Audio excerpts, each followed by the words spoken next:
What's up, everybody? It's Adam Richmond, and you are listening to 3 Point Conversion, because you clearly have excellent taste.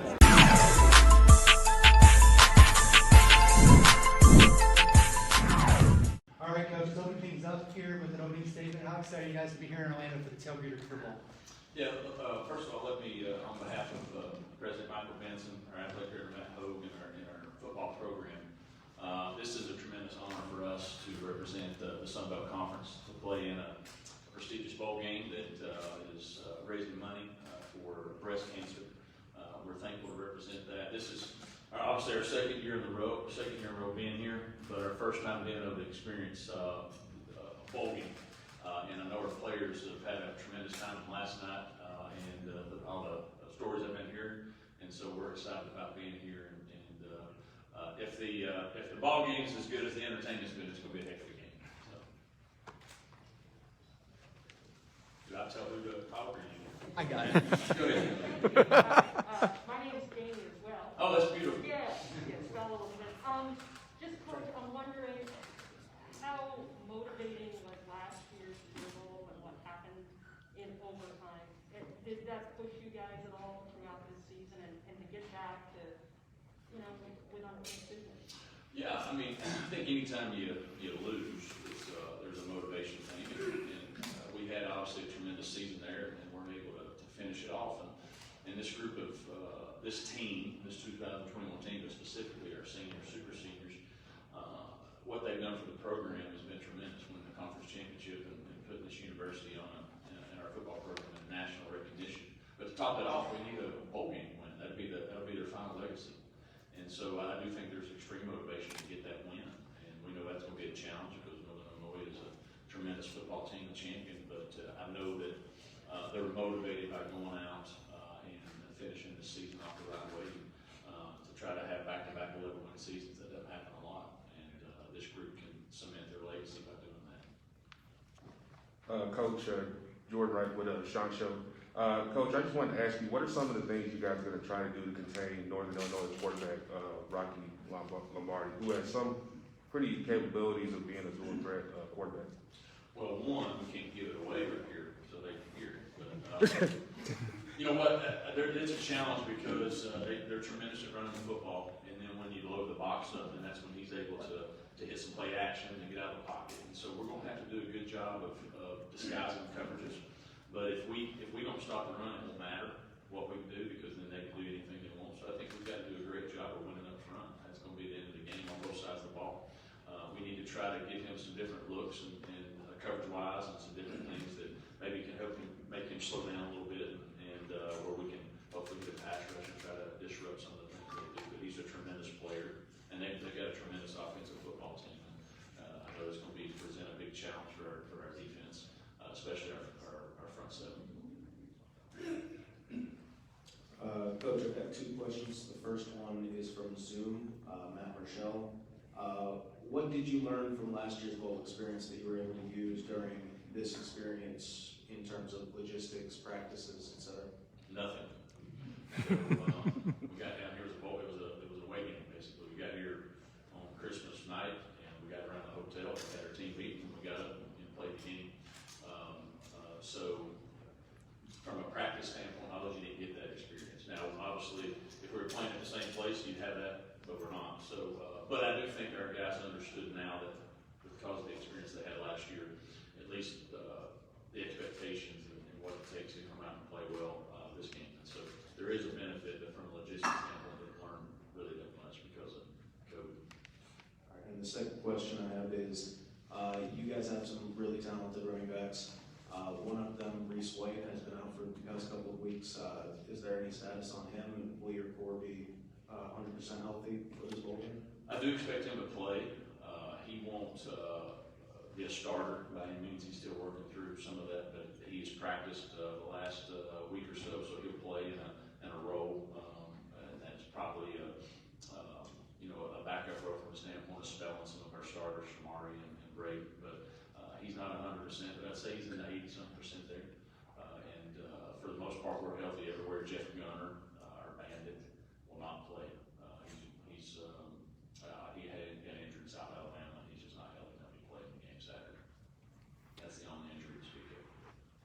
Coach, last year sorry about that. Coach, last year we may have been talking about through a computer screen, but you had spoken a little bit last year that that could have been, if not the best, one of the best seasons in the program's history.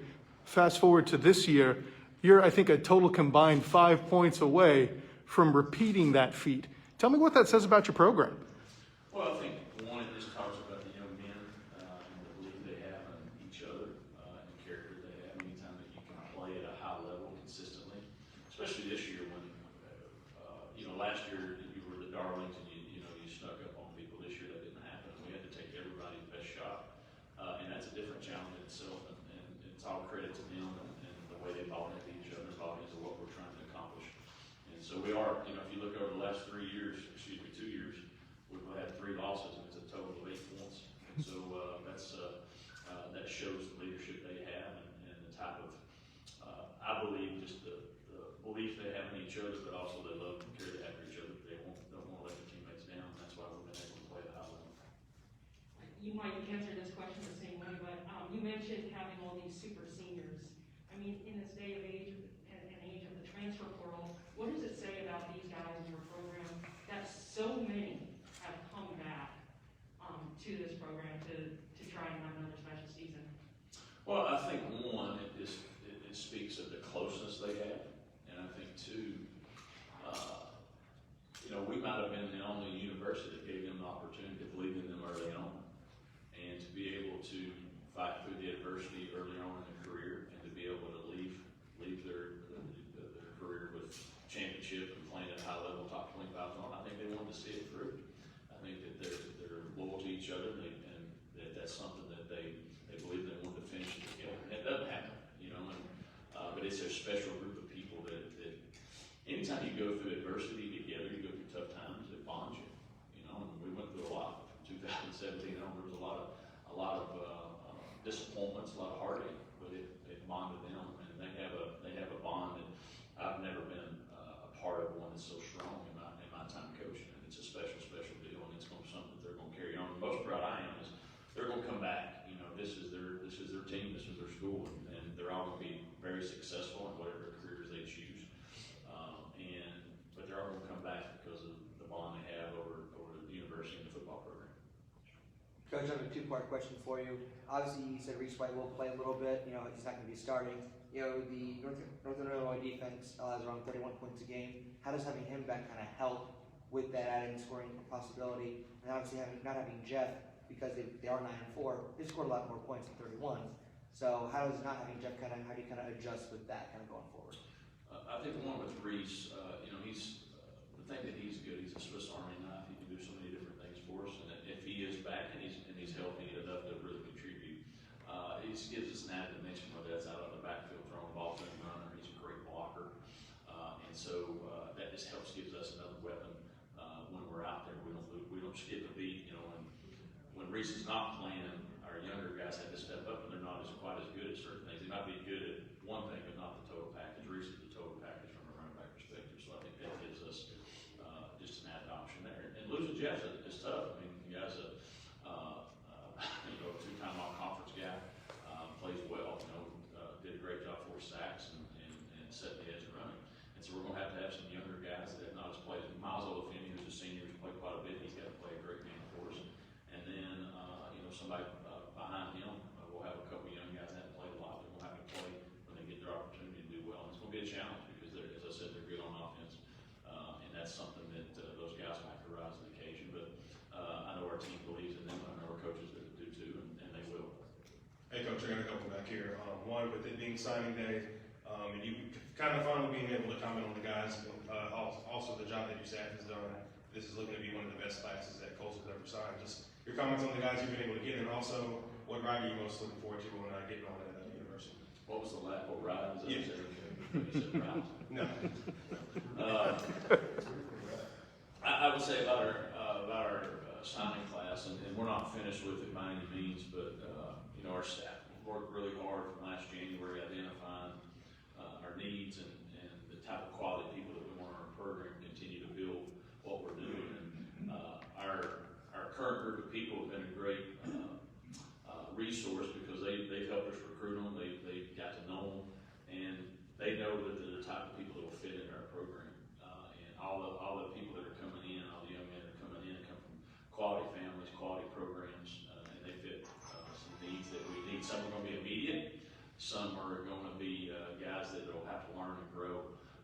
talent standpoint, from a physical standpoint, from an academic standpoint.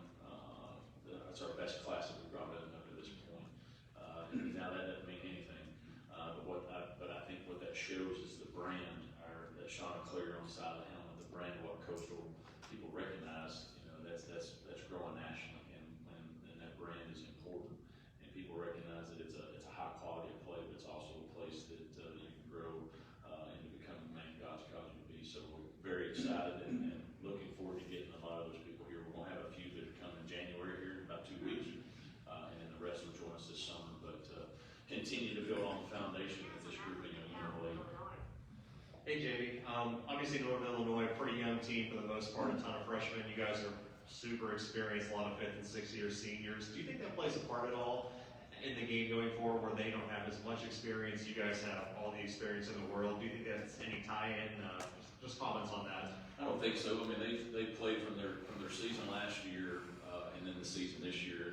Well, they got 13 games plus 6 or 7 last year. So that's 20 games. I mean, you're not a freshman anymore when you play 20 games in college football. And we've got some guys that played. Trey Carter's played 61 games, and we've had some other guys playing in that 18 to 20 range. So I don't think that matters as much, because at the end of the day, when it'd be different if we played 30 and this is the first one for 1 or 2 of those guys. But this is the first or second experience for them team from a ball game standpoint. The same for us.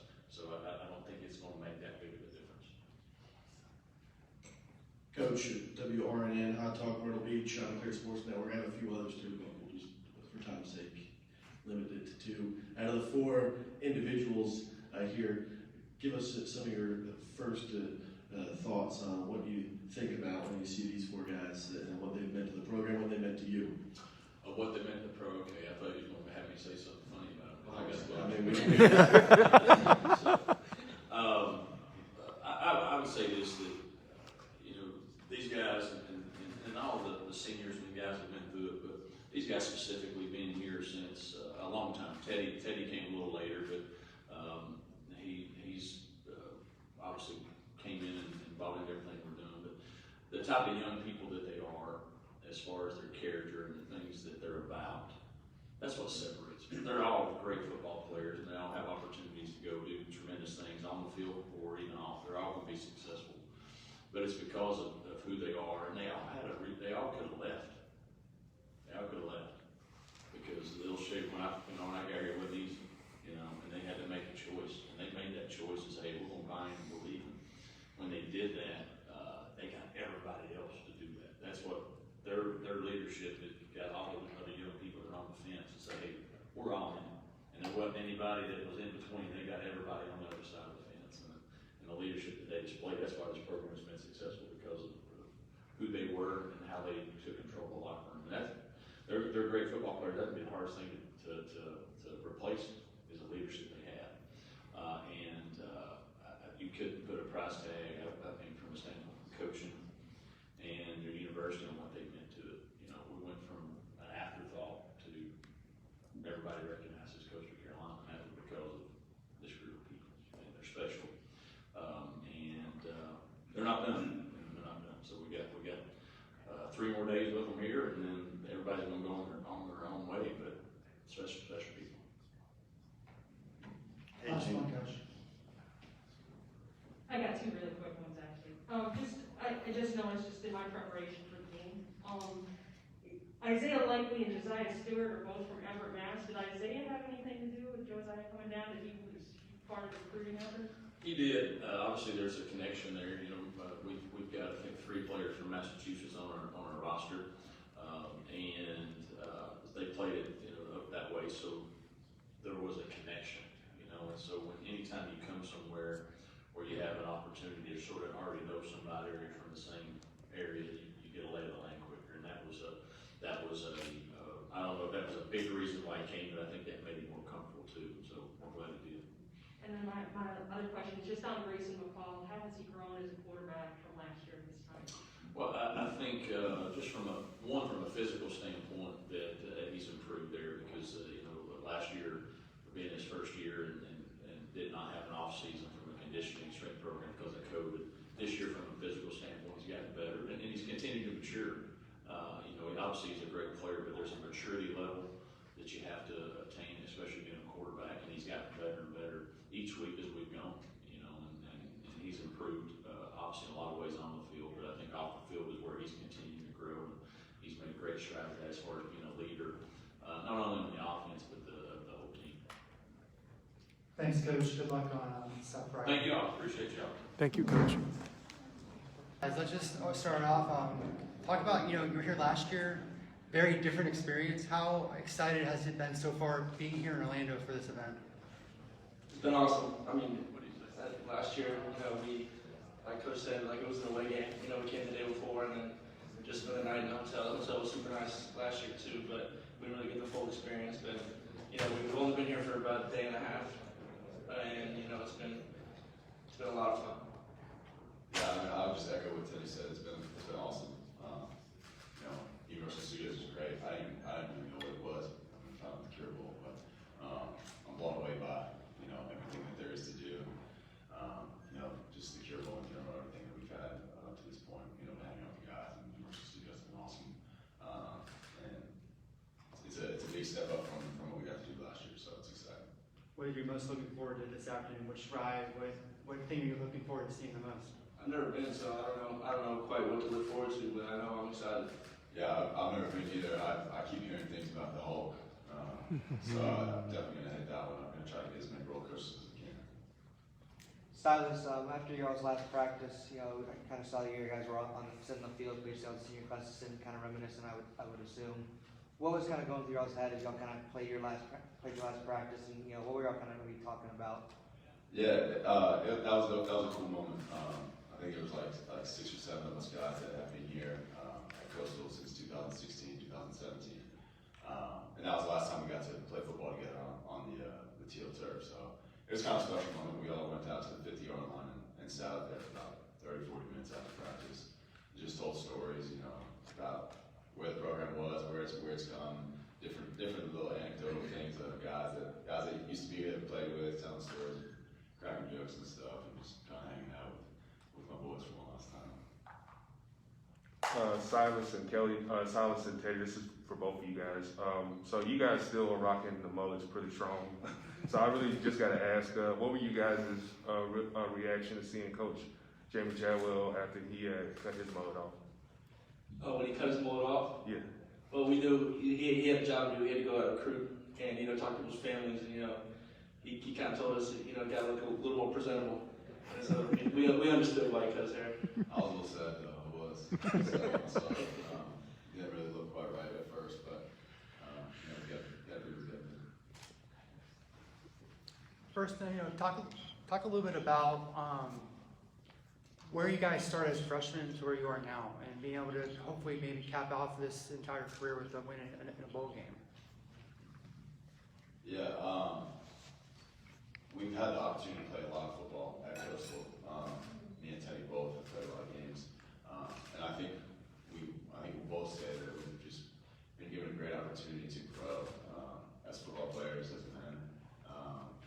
On the field, off the field, we've been blessed with the opportunity to play football with some of our best friends that we'll ever have in our entire life, and be able to develop as football players, get better each year. We got great coaches, great teammates, great culture. So that's what I would say. It's from freshman year to now, just been given an opportunity to grow. Speaking of opportunities, Silas, in your case here, you're going to have the opportunity to kind of avenge a bowl. It's rare that people repeat to the same bowl. You have the opportunity to try to get the W in there. What does that mean to you, bud? Yeah, it's good. I mean, we got a shot. We didn't get to finish the job last year. We didn't quite pull it off, but we're excited to get another crack at it. Don't want to get you guys too choked up. Obviously, you still got business to finish, but to save you through those emotions, putting on the pads that one last time on Friday night. Obviously, you guys, been through a lot, these last few years. Just what's that moment going to be like? Going up for the coin toss that one last time, or just taking the field together there on that defense? Yeah, I mean, it's going to be bittersweet, I think. It's going to be mixed emotions. Obviously happy, about the journey that we've been on, being able to, go from, when I committed here, first year was 2018, but the year before that, I committed to a team that was 3-9, and then we're 21-3 my last 2 years here. So just bittersweet about that it's ending, but very happy about the journey that I've been on, and I wouldn't change it for the world. I love this place. I love my teammates more than anything else in the world. So love those guys. Yeah, it's gonna like Ted said, it's gonna be bittersweet. It's like you don't want to leave. Like it's so awesome being on this team, being a part of this team that like you don't want to leave. But everybody's got their time when their time is up, and that's coming down for us. And like Ted said, it's been an honor to compete and play and develop this team and program. And we got one last go around together on Friday. I'm kind of echoing what Gabe had asked there. Just talk about your guys' relationship. Both you guys linebackers lining up next to each other. You played for a number of years together. I mean, just how special is the bond that you two have as individuals together? Like they say, a lot of times twins kind of have the same brain. I think that's kind of how me and Silas work. We're roommates, we live together, and every hotel trip we're in the same room, and it's gotten to the point where like I can just look at him and I know exactly what he's thinking and what he's about to say, and that just comes from the chemistry of playing together, living together, being best friends, that kind of stuff. But I mean that's like Teddy and I always say that we need to have a podcast, but we we'll just sit on the couch at home not doing anything, within 10 minutes we're crying of laughter. That's just the type of relationship we have. It's my boy forever, no doubt. One of my best friends in the whole world, and like Ted said, we got that connection where let's say we have the same brain, we think the same way, and like you said, it's developed over time, playing together, living together, doing everything together. Guys, this is for both of you.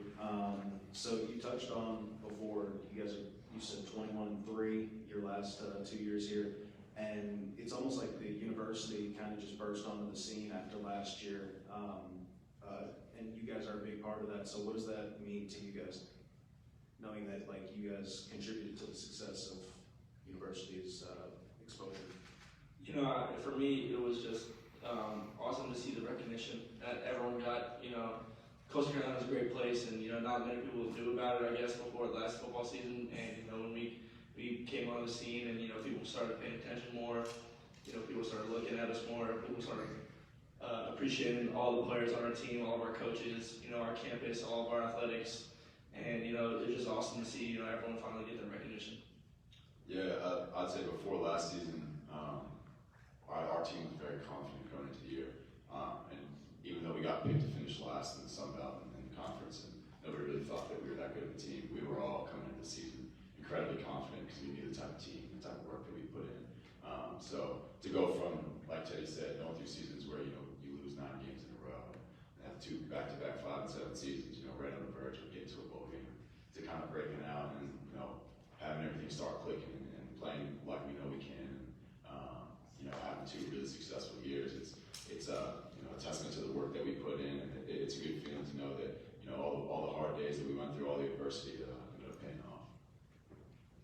Teddy and Silas, this is Melissa Thomas with Florida National News.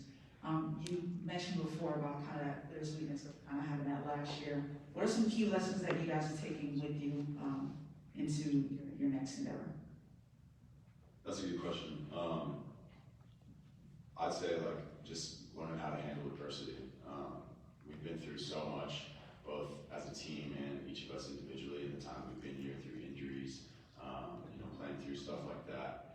You go through so much adversity, it kind of kind of hardens you a little bit to it. So, when you're placed in a situation that you have to overcome something, you've kind of been through something like that before. A lot of stuff doesn't seem as hard as it actually is because you've been through harder things. So that's the key thing that I'll take away from my time at Coastal, and it is what you make of it. So whatever you put in is what you make it out.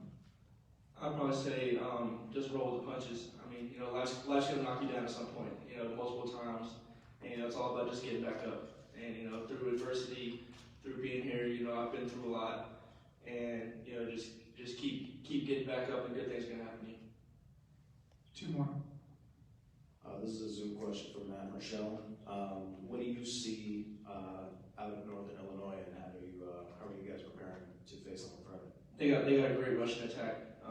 They got a really good offensive line. They're going to get after you up front, and they're going to try to stretch the field. They run a lot of truck, which is pulling guards outside.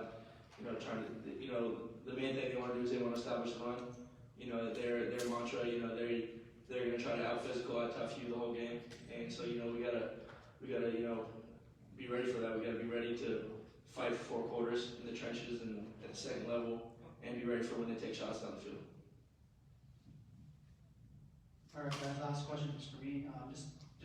You guys were here last year, and you experienced part of the bowl that's caused with cancer, ties with cancer.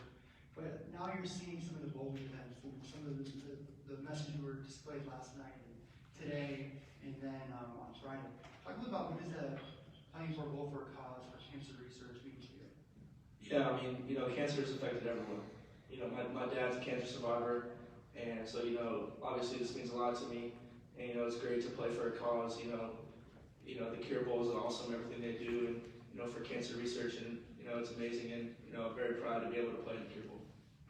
Like Teddy said, it's an honor to be able to play in this game that means so much to so many people. Like you said, cancer's really affected everyone, friends, family. So to be able to go out there and try to help raise money for finding a cure for cancer, it's a special thing. So it's not lost on us how important this bowl is. And even from last year, I would wear the Cure Bowl shorts. I was in the gas station and I had Cure Bowl shorts on. A lady came up and thanked me, and I was kind of blown away because I was like, I didn't really felt like I did anything, but that type of support and the national recognition of the Cure Bowl, it reaches a lot of people. Thanks, guys. Good luck on Friday. Thank you.